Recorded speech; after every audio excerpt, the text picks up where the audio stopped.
Hello, good morning, Mustangs. We are live. Happy Monday. All right. As we get in here today, go ahead and say hello in the chat. I'm going to go ahead and put the link in all of the places. I'd love to hear how everyone's Monday is going.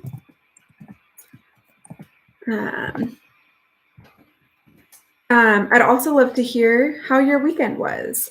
Did you do anything fun or exciting? Hey, Danielle. Morning, Jacqueline. I don't know about anyone else, but the whole quarantine thing or shelter in place is starting to feel a little bit more like normal. I feel like I'm starting to get into a good routine of what this is feeling like for me, of like what I do on the weekends versus what's a school day thing. Morning, Marissa. Hey, Cindy. Morning, Valerie. Oh, Danielle, you forgot it was Monday? What day did you think it was? Yeah, I started thinking about this as like almost like summer, right? Because in summer, I also have different things to do, right? I've always done something over summers, but having that reminder of I actually have lots of times where I spend more time at home and have less to like be where I'm supposed to be, and that feeling has made it feel like I could do this. This is fine. I know it.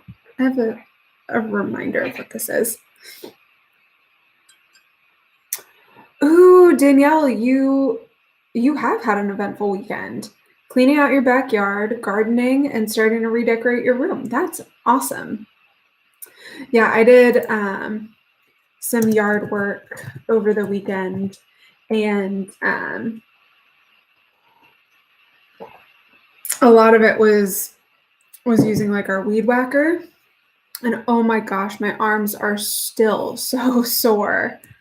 I didn't even do it for that long, but I guess it was plenty long enough.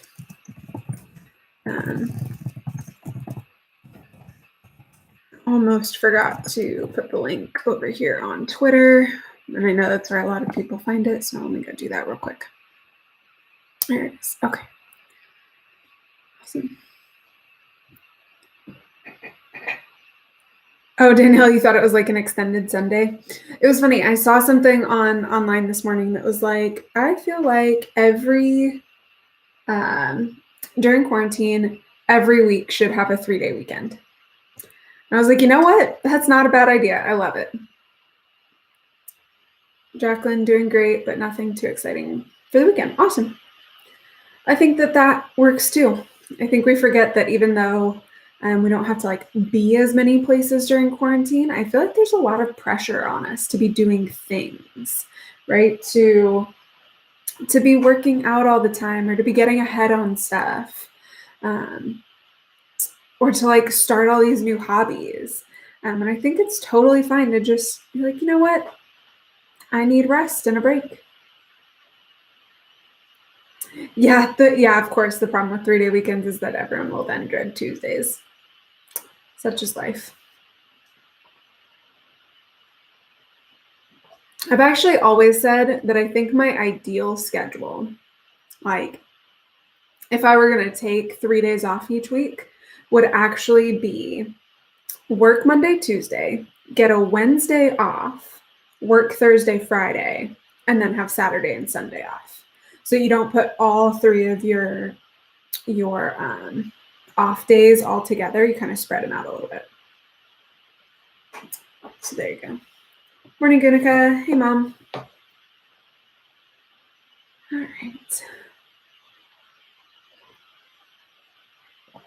Cool.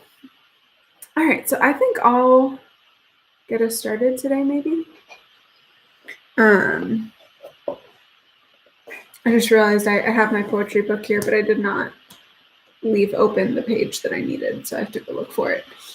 Oops. Oh, we did that. Yeah, okay.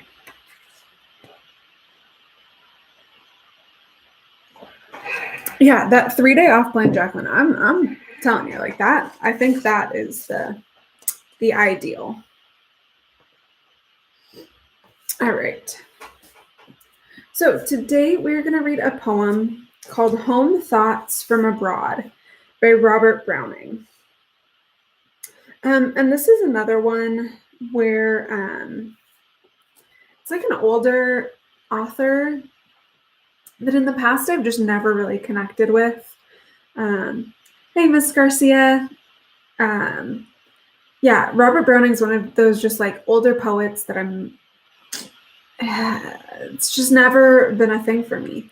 But I found this one and I really liked it again because, and I wonder if this is part of it, that in the past I've never been that interested in all of this like nature imagery and stuff. And now I'm just really interested in it and like it right now. So yeah, this is Home Thoughts from Abroad by Robert Browning. Oh, to be in England, now that April's there, and whoever wakes in England sees some morning unaware that the lowest boughs and the brushwood sheaf round the elm tree bole are in tiny leaf, while in the chaffinch sings on the orchard bough, in England now. And after April, when May follows, and the whitethroat builds, and all the swallows, hark! Where my blossomed pear tree in the hedge leans to the field and scatters on the clover, blossoms and dewdrops at the bent spray's edge. That's the wise thrush. He sings each song twice over, lest you should think he never could recapture the first fine careless rapture.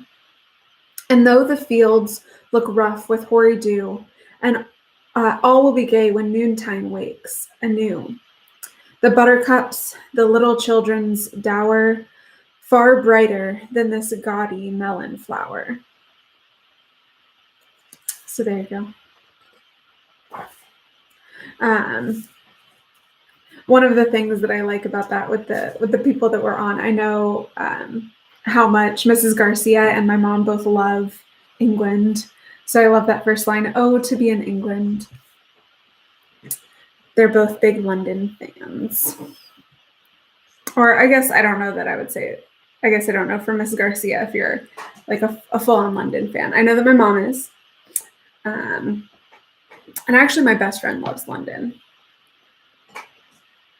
And so maybe that's something that we're thinking about for post-quarantine, is thinking about where we're going to travel and where we're going to be able to go. Going back to maybe some of our favorite places. Honestly, one of my favorite places is my house, and I'm happy to be here. Okay, so I guess I am fair in saying that Ms. Garcia loves London. She just said it's the greatest city she's ever had the pleasure to visit. So must be love. Yeah, my house is one of my favorite places. So I love it.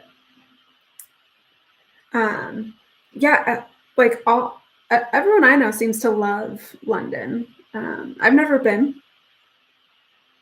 And I don't really know that I have a huge interest. I'm not a big travel person. With the exception, my best friend and I go on a road trip every summer. And we road trip across the US together.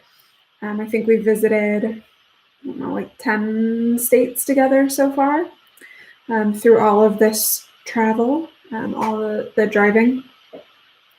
So I like that kind of travel. But anything where I have to get on the plane is a little iffy for me. All right.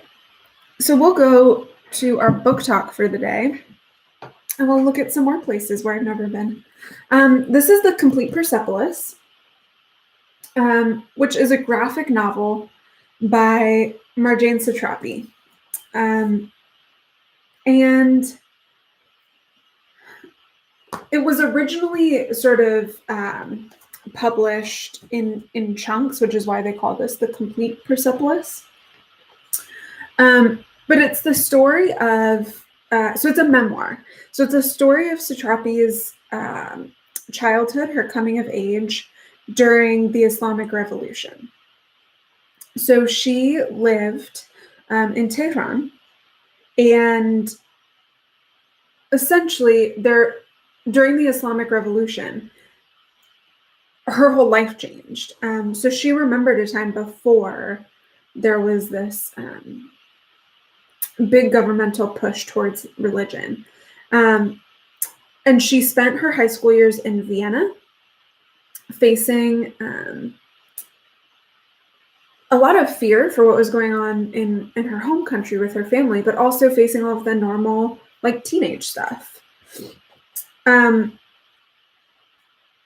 and ultimately she went home and found that that was never a place that was going to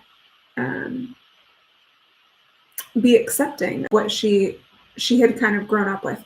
So it's this a big challenge between the values of her family, the values of her country, the values of other countries that she goes to live in.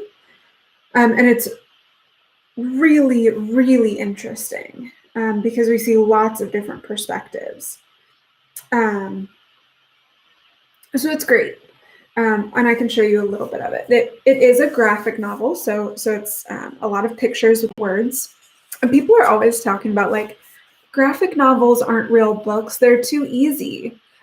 This is, there's fewer words for sure, but because you have to read the pictures too, it's just a different kind of challenge. And one that a lot of us are actually more capable of because we're so used to reading pictures, reading images through the media, social media, all that good stuff. This is a great book. It's a memoir. I'll go ahead and read a little bit of it. Yeah, I'll just start from the beginning because I think the beginning sets it up in a really interesting way. This is me when I was 10 years old. This was in 1980. And this is a class photo. I'm sitting on the far left, so you don't see me. From left to right, Golnaz, Mashid, Nareen, and Mina. In 1979, a revolution took place. It was later called the Islamic Revolution. Then came 1980, the year it became obligatory to wear the veil at school. Wear this. We didn't really like to wear the veil, especially since we didn't understand why we had to. It's too hot out. Oh, I'm a monster of the darkness.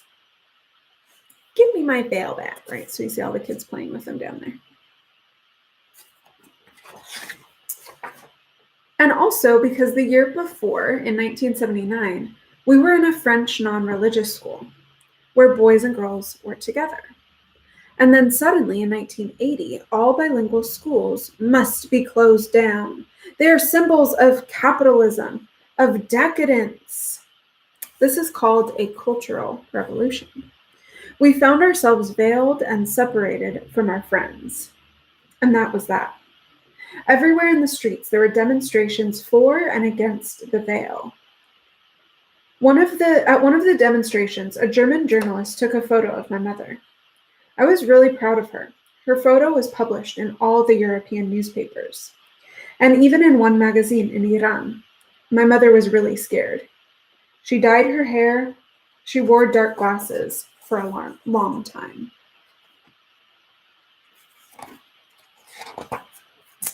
I really didn't know what to think about the veil. Deep down, I was very religious, but as a family, we were very modern and avant-garde. I was born with religion. At the age of 6, I was already sure I was the last prophet. This was a few years before the revolution. Before me, there had been a few others. I wanted to be a prophet because my father had a Cadillac, and above all, because my grandmother's knees always ached. Like all my predecessors, I had my holy book. The first 3 rules came. He was the first prophet before the Arab invasion. I'm going to stop there because then it goes into a lot more information. So there it is. It's really interesting. We see right there at the beginning how torn she feels. This feeling of being really religious, which should benefit her during this cultural revolution, and yet being from this really modern family, and the fear that comes along with that. So it's a really great book. I really recommend it if you're interested in history or in memoir. It's a really good one. I really like the way that she portrays her struggle of trying to figure out where to fit in. And even though this is not from an American perspective or even like in America, it's all sort of in Europe. I think for a lot of us who have parents who were originally from a different country, that feeling is really similar of having your parents' values versus the that are maybe from a different country or different culture, and the values that like you've grown up with in the U.S. That is a lot of what Satrapi is dealing with here, is that competing values. And so it's a great book. I really recommend it. All right. So what else do we got? Questions, comments, concerns?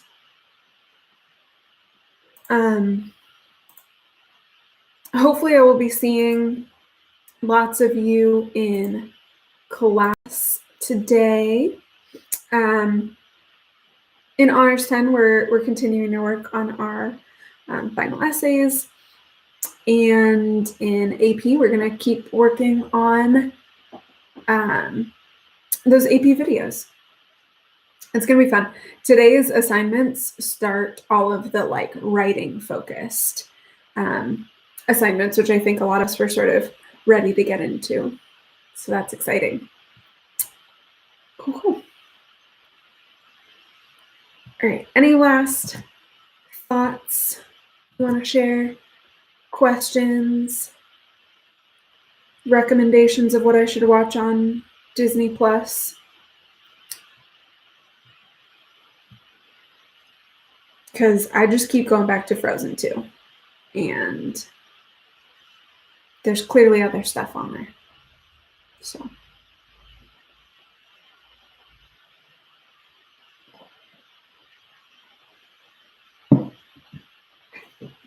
All right. So if we don't have anything else, we'll just wrap it up a little bit early today. And everyone can sort of get on with your day, which will be great. Hopefully you all have an awesome rest of your Monday. I hope to see you all in class later today or back here again tomorrow. All right. Always remember who you are, what you represent, and to show your Mustang pride. Bye, guys.